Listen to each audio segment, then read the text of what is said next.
Everybody, Dan Illman, Mike Beer. We're here at beautiful Monmouth Park. It is Haskell Week. There is a huge card on Saturday afternoon. We're going to start things off with race number 5. It's the Grade 3 Matchmaker. Fillies and mares going 1 1/8 miles on the turf. $300,000 is the purse. Let's take a look at this field. This has been Chad Brown's race. What a surprise. It's a turf race for fillies and mares. He's won this race 7 times in the past, including the last 4 years. He's got 3 in this year. He's got 3 really good ones in this year. I think the competition runs a little bit deeper, though, this year, Dan. There are other horses to consider in this race. Not that Chad doesn't have the horse or horses to beat.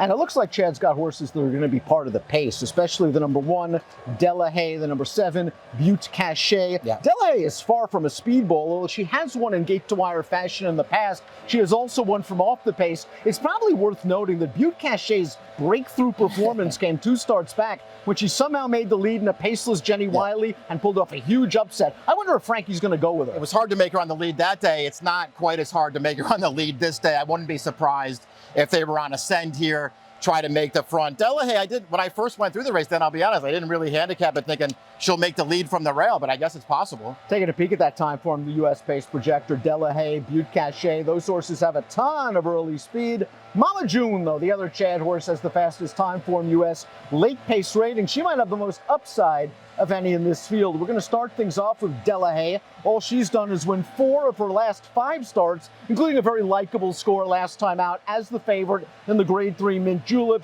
She made an outside bid turning for home and looked good in the stretch. Very easy win for her last time, handling yielding turf courts, which I guess won't be an issue for her on Saturday. But it was a really pleasing performance, I thought, Dan. She was really good in there. The only loss in that recent string of wins there, two back in the Distaff Turf Mile. She ran really well that day behind a couple of her stablemates. A little bit of stretch traffic, but she was game. When Papilio, the number 2, first came to North America, she reeled off a string of consistent performances, including a win in the Grade 2 Appalachian at Keeneland. She completed her season tired in the Queen Elizabeth II Cup. That was a really good field she was in against that day over a wet turf course. Cassie said he was expecting a lot from her first back. She was beaten. He said she ran okay. He expected more. He entered her in a few spots. He got washed off. But he was happy with her most recent race, the second level allowance, although the fig came back kind of light. Sometimes you can appreciate that, though. They just sort of took a step back with her, ran her in an allowance race where she was supposed to win, and she came through, won that race very easily. Listen, there have been some trips along the way for Papilio, and she's probably better than she looks on paper, but you're talking about a filly now, Dan. 84 buyer in the stateside debut, 85 buyer in her most recent start. In between, just a bunch of mid to upper 80s. She's got to run faster than that on Saturday. The 3 Olivia Meralda looks like an interesting contender for trainer Will Walden. She's only started twice in the States, won a runner-up effort, finishing ahead of Sacred Wish, who's already in this spot. And then I think Walden found a great spot. Shipped her to Santa Anita for this race, the Grade 1 Gamely, and she ran quite well to be second behind Anisette, who's probably the best filly and mare turf middle distance horse out there. It's a pretty good gauge, I guess, for this horse, because Anisette is a pretty nice horse and would fit well in this field, I would think. This horse, there was a runoff speed in that race. I thought overall this filly got a pretty good trip in there. She did take a bump at the top of the stretch, but she went right through it, had her chance to win, was only second best. I also thought her stateside debut was a pretty good performance.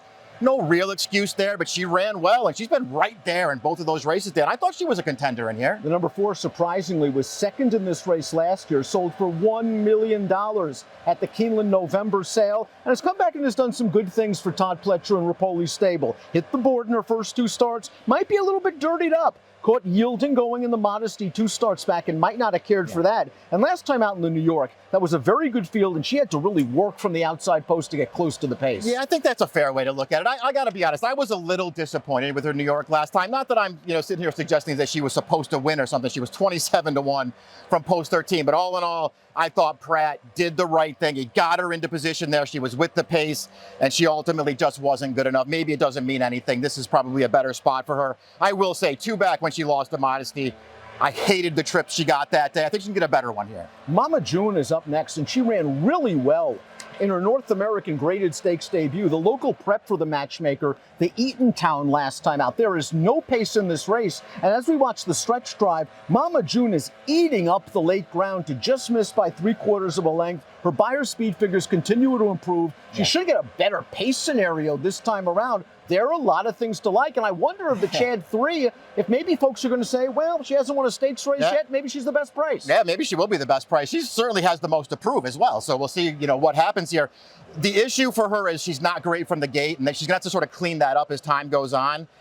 Everything else, I think, when you watch the full replays of her races, there's a lot to like here, Dan. She is a very strong finisher. I'm very conflicted about the pace of this race. I'm not sure it's going to set up great for her, but if it does, you will know her late. She's good. Luis Saez is a very aggressive rider, and I wonder if he's going to send 6 Sacred Wish out to the lead. 2 starts back, that's what Kendrick Carmouche did, and it led to a second-level allowance victory in New York. They ran her in the Eatontown. I thought, all in all, she had a good trip until she was in behind horses briefly, but at the end of the day, I still want Mama June out of that race. I mean, I kind of do too, but I'm going to agree with you there. I mean, the trip was okay in there, but I mean, I think it's fair to look at that race and feel like if she can find a way to get clear in the stretch, maybe in a little bit earlier in the stretch anyway, maybe she's closer at the end. And I'm going to give her a pass for that last race.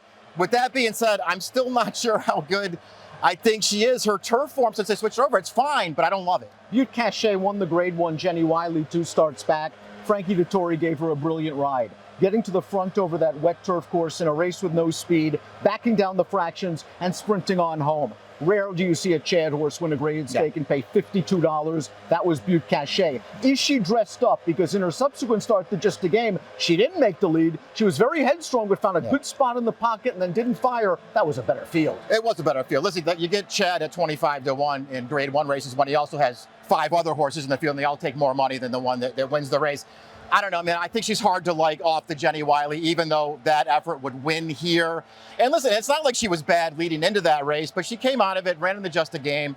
I just didn't think that she ran that well. I don't feel like she's a great price in here, and I don't want her. I think she's going to get forwardly placed yet again. Let's take a look at our top picks. Grade 3 Matchmaker. Mike, where are you going? I'm going to take one of the Chads, but I'm not going to take the 2 short prices on the line. I'm going to take the number 5, Mama June. I really like her form. I hope she gets out of the gate a little better. Clean run through the stretch. She'll be there at the end. I think this 1 1/8 is really going to be up her alley. I think Della Hayes at least got the tactical speed where she's going to get the jump on Mama June, turning into the stretch. She's very consistent. I still think she has some upside. So we're thinking Chad might make it, 5 in a row and 8 overall in the Matchmaker? It's race number 5 on Haskell Saturday. Best of luck.